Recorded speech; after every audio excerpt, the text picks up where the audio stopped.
Hi everyone, it's QuickyBaby and welcome back to World of Tanks, and today I'm probably going to let you know, well, introduce you to what is my new favorite tank in the game. I've just been in absolute love with the Char Futur 4 for the last few months. And in fact, I've been in love with this tank since it was really first introduced. Why? Because this tank feels as if it's a bat chat for 2022. I am a bat chat lover. Since it was first introduced into the game back in, I think it was 2012, or was it even 2011 now? Probably actually 2011 when I think about it. Autoloaders changed the way the world of tanks worked. However, the bat chat hasn't really stood the test of time, with other more exciting and flexible autoloaders going into the game that, well, they don't really match that bat chat's all-in feel and potential, but they do great things in other areas. I'm looking at you, TVP T50/51, with your bursty damage and higher gun depression, Progetto 65, which can reload the shells one by one, or even other, just more dangerous bursty damage autoloaders as well, like the T57 Heavy, although that's in the heavy class and not the medium. The Char Futur 4 takes everything that I just don't like about the bat chat, drops it down a tier, and kind of improves it. The Char Futur 4, first off, has 7.5 degrees of gun depression where the bat chat only has 6, which means that this thing is able to depress the gun and work a ridgeline so much more. You wouldn't really think that 1.5 degrees of gun depression would mean that much in World of Tanks, but trust me, it really does. 6 feels incredibly limited. 7.5 feels like it's nearly 8 in that regard. And so it's kind of like the difference of playing a E50M or playing kind of like a bat chat. Two completely different vehicles with regards to how flexible the gun is. The other reason why I think I prefer the Char Futur 4 is because it's at tier 9, right? Just tier 9 is just so much more fun to play than playing tier 10. Tier 9 matchmaking means that sometimes you get tier 7 tanks, quite a lot of the time you get more tier 8s, and if you get into all tier 9 matchups, which very seldomly actually happen, or at least I feel that it seldomly happens, then the vehicle itself is still not just having to deal with crazy tier 10 tanks for which an inflexible magazine on the bat chat at tier 10 just doesn't feel like it can really work around. Add to that also armor on this vehicle with 140mm of turret armor, and you can be a lot more confident in getting shot by tanks. So now we're going to be a little bit sneaky. I'm going to use my sixth sense to find out which bush the Borask is in, and I'm going to shut them down. I was pretty happy about that moment. There's nothing worse than a very good light tank, or in this case, a medium tank, which is just as good as a light tank, sitting in a bush and stopping your team from being able to advance the situation. Shutting down that Borask there is absolutely pivotal to how the battle will flow, or at least how it should flow the majority of the times. Another reason why I love this tank is just great base accuracy. 0.34 base accuracy just feels awesome, and you can easily improve that with a lot of the field mods. And for some reason, my Charger seems to hit shots that my bat chat at tier 10 just misses. Maybe it's just one of those kind of, that could be a placebo effect when you think about it. But then again, to have the same penetration, literally to have 264mm of pen and to have great heat rounds as well at 330 at tier 9, feel all the more impressive, because armor at tier 9 is much worse than it would be at tier 10, right? So unfortunately for me, it looks like the enemy team is starting to win the hill, and I've got a really annoying AMX65T who wants to deny me from getting up into that bush. I'm currently using vents with a commander's vision system and coated optics on this tank. And what I really wanted to do was to go and sit in this bush. I've even marked it on the map. I want to sit in that bush, and I want to basically use the vision system to be able to spot all of the enemy team and try to kind of do what that Borask was doing that we just shut down a few minutes ago. However, the AMX65T is a sneaky old lad, and he's stopping me from doing so. And I'm going to come up around the corner very slowly to hope that maybe I can reverse back into this bush. Okay, possibly going to make it. Oh, am I finally going to get into this bush? Oh, bloomin' hell. There's a T-54 proxy spotting me now, and we're going to have some evasive maneuvers. I love the skin that Wargaming just put in for the Char Futur 4 as well. Interesting that Wargaming are now putting in skins for popular tier 9 tanks, with this one being a battle pass reward. Another thing I should mention about one of the reasons why I love this vehicle is I believe it comes with an infinite repair kit. It says it's a standard large repair kit. I'm pretty sure that's actually an improved large repair kit on this tank, unless I'm going completely bonkers right now. I don't think I'm going bonkers. I think the repair kit... I'm going to have to alt-tab and just check to make sure I'm not completely speaking out of my arse. I'm pretty sure that is one of the special repair kits that comes for free. But if I am speaking out of my backside right now, you're going to have to let me know. But just having a... I'm going to go along with it anyway, because I think it is a premium repair kit. Not only does that help you with improve your modules, 15% faster rather than 10% faster, it's just really nice to have a free repair kit. And that kind of takes the edge off the economy on a vehicle like this. Sure, it's not a premium tank, but you can be able to put your crew in it and get extra crew experience as well. So to have like such a fun reward package that just feels as if it like plays as if in the bat chat I was playing 5 years ago. Or even, God, that's a bit scary, 10 years ago, before all of the other vehicles started to become more and more competitive. At least for now, until we see more tanks like the Char 75 go into the game, at least this Char Futur 4 is going to feel like an absolute beast. Alright, so having got proxy spotted by the T-54, and more importantly getting spotted by the hill, I had to be able to drop back from that situation. There's no point in being where the Object 283 is if they have the hill, because inevitably, eventually they're going to just get behind you on these ridge lines and be able to shoot you out. Plus also, what's the point of spotting if none of your team can actually render the tanks that you are managing to spot? So I decided to drop back, and I was thinking about going and trying to spot out for the M46 pattern and try and get some of the tank destroyers who've been camping in base the whole time into the game. However, that's not the case, and I come far forwards to see if we can be able to get the Char 75. Luckily, we spot them out for the AMX AC48, but oh dear, I lose my hit points to the 7772, who I ping out on the map and let my team know exactly where that pesky Tier 9 Soviet heavy tank is. So I decided in this situation, having dealt with the Char Futur, so the Char 75, that I needed to push into the woods. If I don't push into the woods, then there's no hope in hell that we're going to be able to win this game. And it's still close. We're down by nearly 2,000 hit points and a frag. But that's not the end of the world in this situation. And if I go to the edge of the map and I go and advance up using the bush line here, I should still be able to spot out with that awesome vision system that I have on this vehicle. And not only is this vehicle great with regards to its vision, but also when you set it up, of course, with coated optics and a vision system, it's still got that firepower at decent distance. It's this beautiful medium kind of esque vehicle with a little bit of armor, a flexible gun on a ridge line, and yet it still hits really hard with this tier 10 gun just reduced to tier 9. And the only real downside to this gun is that it does have a long reload, but you can improve that with the field mods. But oh, look at that 7.5 degrees, so I don't have to overexpose myself. Oh, don't quite manage to go through the side of the T-54. Hopefully going to get the AMX here. Come on, come on, come on, baby. Oh no, complete disaster. And oh dude, the 7772 is hitting. If I don't high roll this, or at least not low roll this, I am doomed. The most important shot for the game. Woof! I am super thrilled that not only did we not low roll that shot, we didn't actually end up getting spotted. I think that's just the vision system and a better camera rating than the 7772 that we remain hidden. And that will give me a bit of a respite to be able to reload the gun again and go after my opponents.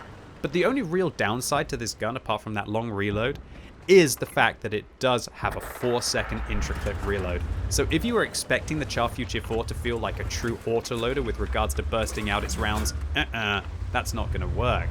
But to be able to have that bursty damage potential for when you need it, when you manage to get your opponents into situations where you can lay down some fire, oh, it feels good. And right now, having dealt with that 7772, I just felt like I was in a target-rich environment. But I don't want to get spotted here. I don't want to give the enemies clean opportunities. But also, I have to start to get some shots in. The T-54, I'm asking for help from the Cobra to be able to shoot him. But I got to go after the BZ-176, who clearly doesn't know that I'm still here and thinking I'm still sitting in base, even though I managed to finish off the 7772. And we shut down the new Chinese premium heavy tank. And I'm asking this Cobra for help. I don't think we really need to be pushing out along the west. Our Char 75 just drives past the SMV CC67, as we can see over towards the west, trying to go after the arty. Whether they're going to be able to pick up the arty or not, I'm not sure. Looks like the artillery misses the Char 75. And hopefully they're going to be able to finish off the arty, because if they do that, then I'm not going to have to worry too much. I'm just begging this Cobra that they're going to come and try and assist me. All I really want them to do is to drive out, go into the woods, and try and create a crossfire. But I can't really wait around for that. So what I'm going to do instead is go and venture up onto the hill and just keep on seeing if we can pick up these frags. We've managed to kill a few vehicles in a row now, but with shots like that, I'm not going to be getting any more. Luckily for me, the T-54 doesn't manage to spot me, and now behind the trees, I'm able to shoot them. And I'd far rather prioritize the Tier 9 medium here rather than finishing off a Tech Tree Tier 8 heavy tank. Luckily, it looks like we're going to be able to use this bush to hopefully crest the ridge without getting spotted. And right now, I've got to take risks. I'll probably get spotted for this, but I can reveal my position now that the T-54 is in the dip. Wow, that AMX-65T, while they're a half-decent player because they know where the shot came from, unfortunately, they don't have the view range to be able to back it up. So we're going to tell our team once again that we're going to reload. And I was in dismay right now. Thankfully, the Char 75 actually didn't go all in against the artillery in the dip and instead decided to flank around, but oh dear, they get caught by a T-54, leaving that T-54 on 1,100 and what looks like 63 hit points that I'm going to have to deal with. Now, having fired all of my APCR rounds, having dealt just shy of 5,000 damage this game and picking up 5 kills, we're going to have to dip into the heat rounds. And I'd like to clarify that I hardly ever end up firing heat on this tank. And I've got this vehicle on my free-to-play account as well. It does feel very consistent with those APCR rounds, and you can always manage to flank. Well, not always, but most of the time you can manage to flank. But these heat rounds, they are a luxury, and you're easily going to be able to go through your opponents with 330mm of pen. Another reason to absolutely love this tank. But when you get into those tricky situations against a Mouse, or maybe an IS-7 or a Jagdpanzer 100, you can compensate for your ability to flank with just extra penetration to go through the front. So you can see that I'm trying to ask a lot from my team, but my team aren't really helping me right now. I've asked the team multiple times to let me know what the enemy's hit points are, because it's really important to know whether that pattern is full health or whether the SMV CC67 is a one-shot, which I wouldn't have seen because I haven't been in render distance for a while. I asked the Cobra to play. I'm asking them to try and get stuck into the situation and try and help me out, because we've now got less than 3 minutes on this game, and I'm hoping that that T-54 is going to get annihilated by the Cobra, but I am hell-bent on managing to get rid of the RT. Luckily, we managed to spot the pattern here, but unfortunately he manages to spot us, but we should be able to get rid of them in 3 shots. Just trying to dodge the shell from the pattern, but right now I've got to get these shells out, because we've only got 2.5 minutes left, and there's a lot of hit points left on the enemy team. And that is where the Char Futur 4 is just wonderful. So now I've got to reload, and oh dear, there's an arty. So even though I'm reloading, I don't want him to think that I'm reloading. So what I'm doing is I'm actually coming around the corner and either trying to bait a shot for him or pretend to him that I'm trying to bait the shot, which might let the enemy team think that I'm not reloading. It's very important when you're playing your autoloaders to try and give yourself enough time to be able to reload, and you can do that by faking out your opponents. However, knowing that my reload is about to come up in about 10 seconds, what I'm going to do is drop back, get away from the proxy spotting of the M5355 and see if I can be able to get close to him, because I know that this game is razor close. We've got 1 minute and 45 seconds to be able to deal with him, and luckily I managed to get spotted through that bush at close quarters, and I just got to risk it. I got to risk it. I got to get shots in. The 7.5 degrees of gun depression helping me out, and luckily, backwards, forwards, the artillery never fully aims. And we have another opportunity to reload what is likely to be our final reload of this game. I asked the Cobra to help me win, because they have to try and get the T-54. They have to try and help me with the SMV CC67, who, to all intents and purposes, is on full hit points.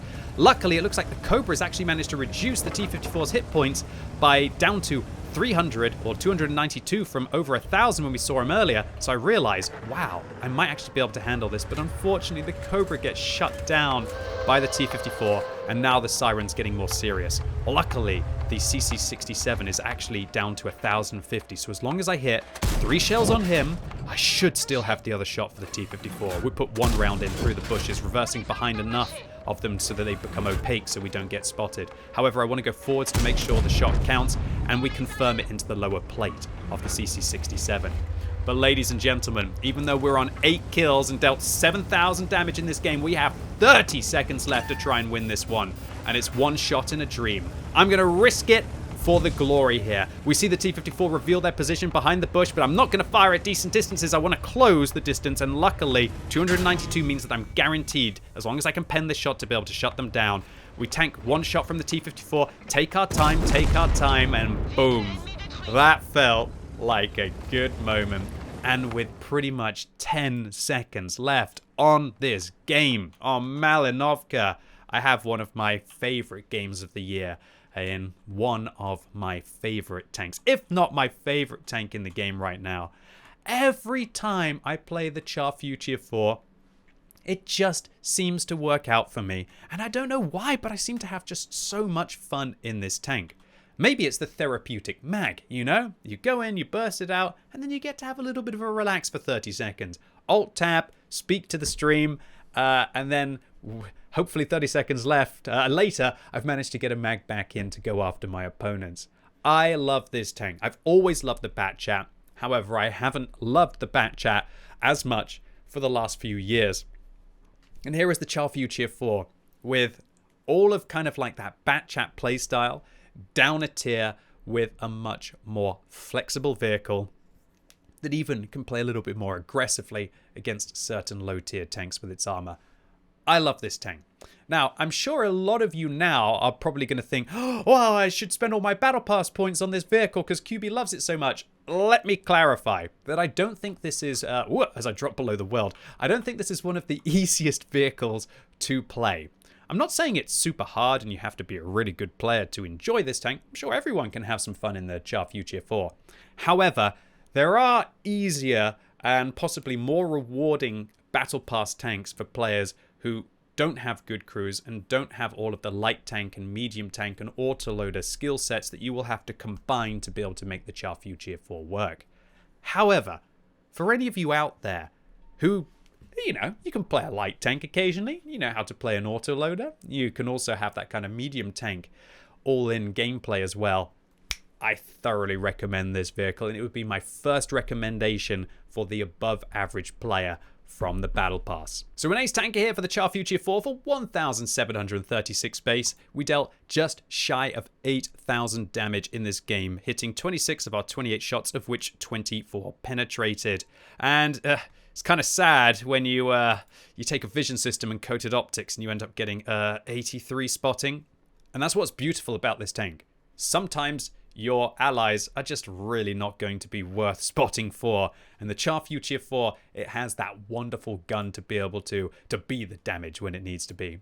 We make 126,000 credits profit, although if we were to take away Wargaming's events and a credit booster, we would make about 26,000 credits. And we take down a plethora of medals. The Radley Walters medal for picking up 9 kills in this game, the Tank Sniper for dealing the most damage at decent distance, and a high caliber for that 7,800 damage. So, the Char Futur 4. Love this vehicle to pieces. And it's also really good free to play as well. This isn't just a tank that does well on my pay to win account. So, if you haven't taken this thing for a spin, or maybe you've just ignored it from the Battle Pass, give it a go. And stay tuned, as I have a lot of other really good games on this tank that I was thinking about putting into a masterclass video if you would want to see that. Anyway, ladies and gents, boys and girls, that was it for today. Really hope you enjoyed this video. If you did, give it a thumbs up. If you hated it, give it a thumbs down. And let me know in the comments what you think about the Char Futur 4. And did this replay have your heart pumping? Because it definitely got mine going at the time. And if you're watching this video as it's released on Monday, there are going to be new monthly drops available on my Twitch channel. So come along, say hi, and get yourself some free loot in game, including premium time, 5x experience rounds. You can get it all just for watching, claiming the drops, and doing your missions in game. And as always, thank you so much for watching. You've been epic, and hopefully I'll see you soon.